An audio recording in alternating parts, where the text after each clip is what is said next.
Bonsoir à tous les potos, c'est Sacha et bienvenue dans cette nouvelle vidéo. Aujourd'hui, je vais analyser avec vous ce qui va se passer dans les prochaines semaines pour le Paris Saint-Germain, parce que je suis un peu inquiet des choses qui vont venir, notamment du match en Ligue des Champions, mais de la suite si jamais le PSG passe en Ligue des Champions. Donc déjà, je voudrais dire que le système de jeu de Tourelle, je ne le comprends pas. Malgré les commentaires qu'on me dit, il veut faire ci, il veut faire ça, certes, il veut faire ça, mais il n'arrive pas à le produire. Il n'y arrive pas. On ne sait pas si c'est en contre qu'il veut jouer, si c'est avec la position de balle, si c'est le jeu d'attaque direct. On ne sait pas. Ou en tout cas, s'il veut faire ce qu'il fait, les joueurs ne l'écoutent pas, ne vont pas en son sens. J'ai bien remarqué depuis le début de saison que nous sommes très dépendants de Mbappé et de Neymar, quoi qu'il en soit, quoi que les gens en disent.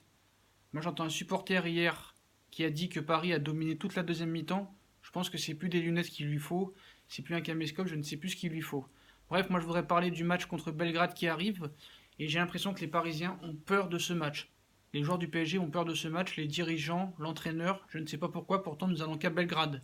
On leur a mis 6 à l'aller, ne me parlez pas de match truqué, soi-disant qu'ils nous auraient laissé marquer 6 buts parce que leur président a parié une grosse somme d'argent pour qu'ils perdent. Je n'y crois pas, on n'a plus entendu parler de cette histoire depuis quelques mois. Donc je n'y crois pas du tout.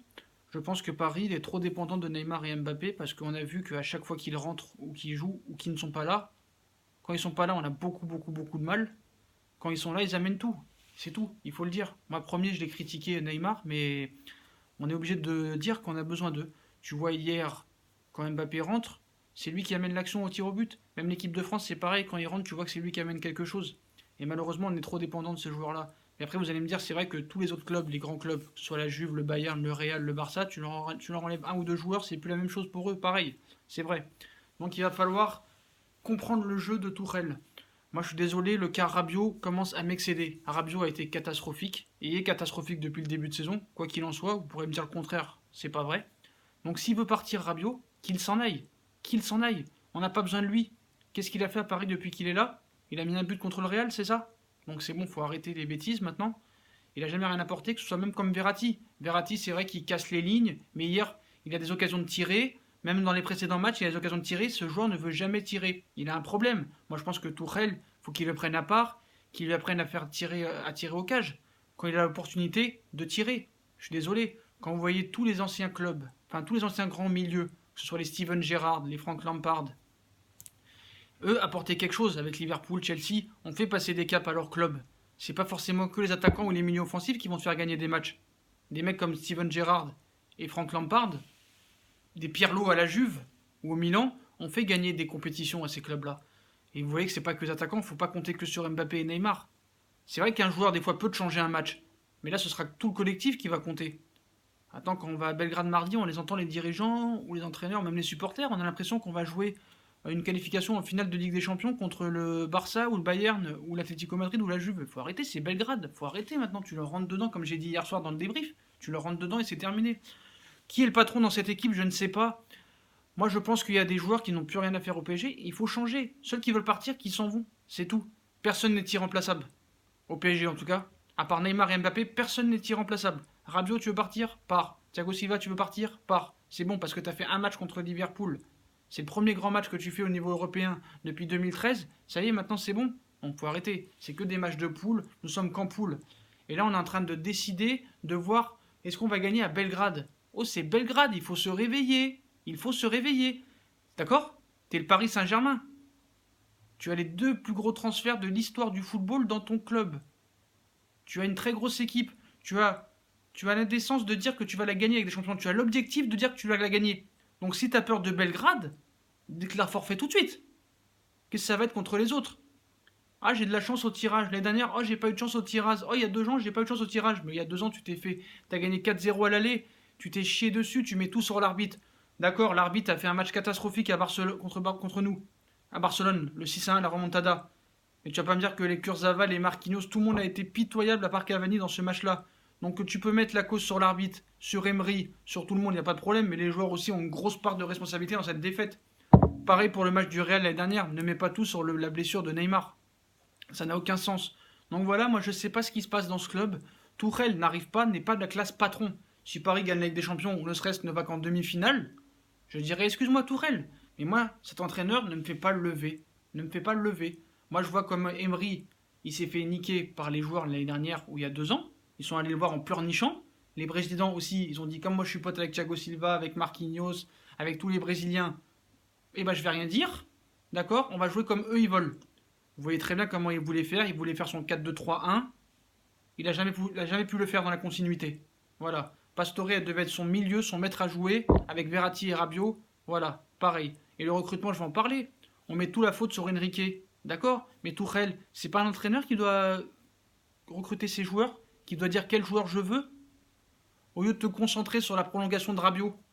Il y a 2 ans, d'accord, tu as économisé 30 millions d'euros sur Rabiot, parce que tu lui as fait une proposition de contrat il y a 2 ans. Tu perds du temps. Tu as perdu du temps. Cet été, t'as pas pris un milieu. Et en plus, le seul milieu qu'on se serait sûr qui se serait battu pour le club, pour l'amour du club, pour le maillot du club, qui aurait donné sa vie, c'est Lo Celso. Et tu l'as pas gardé. Tu l'as pas gardé. Qu'est-ce que t'avais contre Lo Celso qui fait un début de saison tonitruant au Betis Séville? T'as pas voulu le garder. Pourquoi? Pour quelle raison? Et même si tu voulais pas le milieu défensif que tu voulais, il fallait en prendre un. Il fallait en prendre un. Et là maintenant, tu n'as pas de défense, tu n'as pas de milieu défensif, tu n'as pas de vrai sentinelle de numéro 6. Comment vas-tu faire? J'espère qu'au mercato, tu vas te réveiller et tu vas en prendre un ou deux de très bon niveau. Parce que là, tu as un mercato qui arrive dans 3 semaines. Donc faudra pas venir pleurer. Si Enrique il veut ça et que toi tu le veux pas, t'as qu'à aller dans le bureau de Nasser. Et tu leur dis si tu me donnes pas ça cet hiver, et ben moi c'est terminé, à la fin de saison je m'en vais. C'est comme ça qu'il faut faire. À la Bielsa, à la Guardiola, à la Diego Simeone. C'est l'entraîneur qui doit décider des joueurs qui doivent venir. C'est pas le directeur sportif, j'ai jamais compris cette histoire. Depuis quand c'est les présidents de club et les directeurs sportifs qui décident des joueurs qui doivent venir? Non, l'entraîneur doit faire une liste, je veux lui en attaque, je veux lui au milieu, je veux lui en défense. C'est pas le directeur sportif qui décide. Il peut donner son avis, certes, mais c'est l'entraîneur qui va les diriger. Donc si tu comptes sur un entraîneur sur le long terme, au moins dans un minimum de 2 ans, c'est l'entraîneur qui doit décider. Après, si le directeur sportif il veut rajouter des joueurs, il peut. Mais c'est l'entraîneur qui doit décider. Voilà. Les Guardiola et les Bielsa, tu crois que c'est le directeur sportif de City qui décide des joueurs qui viennent? Non, non, jamais de la vie. Diego Simeone, quand il fait des joueurs à l'Atlético, tu crois que c'est le directeur sportif? Non, non. Il s'est clashé avec le directeur sportif, Diego Simeone, et ça fait partir. Zidane, c'est lui qui décidait? Pas tout le temps. Il est parti. Il a bien fait. Voilà. Tu me fais séparer de Ronaldo, de mon meilleur joueur? Moi, je m'en vais. Tu veux recruter personne? Même pas me donner hasard? Je m'en vais. Donc voilà ce qui se passe au PSG. Moi, je ne comprends pas. Il n'y a pas de patron dans cette équipe, que ce soit dans le organigramme. Il faut décider de savoir qui est le patron. Le prince, à un moment, il va falloir qu'il descende. Parce que tu ne progresses pas. Tu ne progresses pas, tu as peur de Belgrade. C'est pas moi qui ai peur de Belgrade.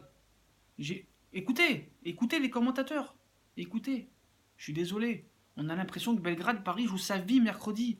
Il n'y a même pas de vie.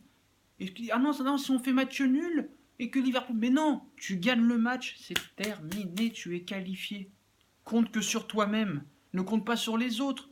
Tu as Neymar, tu as Mbappé, tu as Diego Alves, tu as Thiago Silva, tu as Marquinhos, tu as Verratti. Tu as Di Maria. Si avec ça, tu n'arrives pas à battre Belgrade et que si avec ça, tu as peur de Belgrade, mais ne va même pas à la suite de la compétition. Ça ne sert strictement à rien. En huitième, tu te vas taper encore peut-être le Barça. Après, un minimum, un quart, Atlético Madrid ou la Juve. Il faut arrêter de dire en huitième, j'ai pas eu de chance, j'ai rencontré ci et ça. Si t'es la meilleure équipe du monde, tu dois te taper n'importe qui. Que ce soit en huitième ou en finale, c'est pareil. Tu me donnes en huitième l'Atlético, eh ben on va les battre. Quoi qu'il arrive, on va les rencontrer en demi. Qu'on les rencontre en huitième ou en demi, c'est pareil. Je me les tape. La Juve, donne-les-moi en quart. Le Barça, donne-les-moi en demi.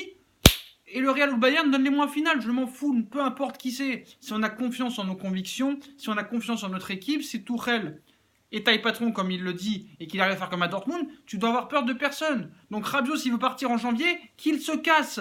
Qu'il se casse. Verratti, il va falloir qu'à un moment, un mec lui dise arrête tes conneries, arrête de faire chier l'arbitre, toujours de pleurer devant l'arbitre et de prendre un carton jaune tous les 2 matchs. C'est normal qu'il ait à 65 cartons jaunes depuis le début qu'il est au PSG. Verratti, c'est pas normal. Quand est-ce qu'il va lui mettre du plomb dans l'aile? Il n'y a aucun entraîneur qui a réussi à le faire. Ancelotti n'a pas réussi, Blanc n'a pas réussi, Emery n'a pas réussi et Tuchel n'y arrive pas. Personne n'y arrive. Voilà les potos.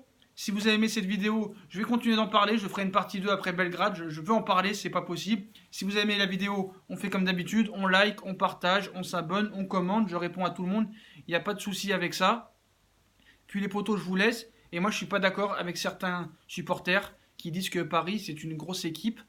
À voir, il faut voir. Parce que quand tu as peur de Belgrade, je suis pas sûr qu'on ait confiance en nous et en nos convictions. Donc à voir. Moi, je suis parisien depuis 20 ans, mais quand on me dit avec cette équipe-là, j'ai peur d'aller à Belgrade, c'est pas normal. Belgrade, si la logique est respectée, si on joue notre niveau, on doit leur mettre 2 ou 3-0 minimum. Bref les potos, je vous souhaite une bonne soirée. À plus tard dans des prochaines vidéos. Ciao.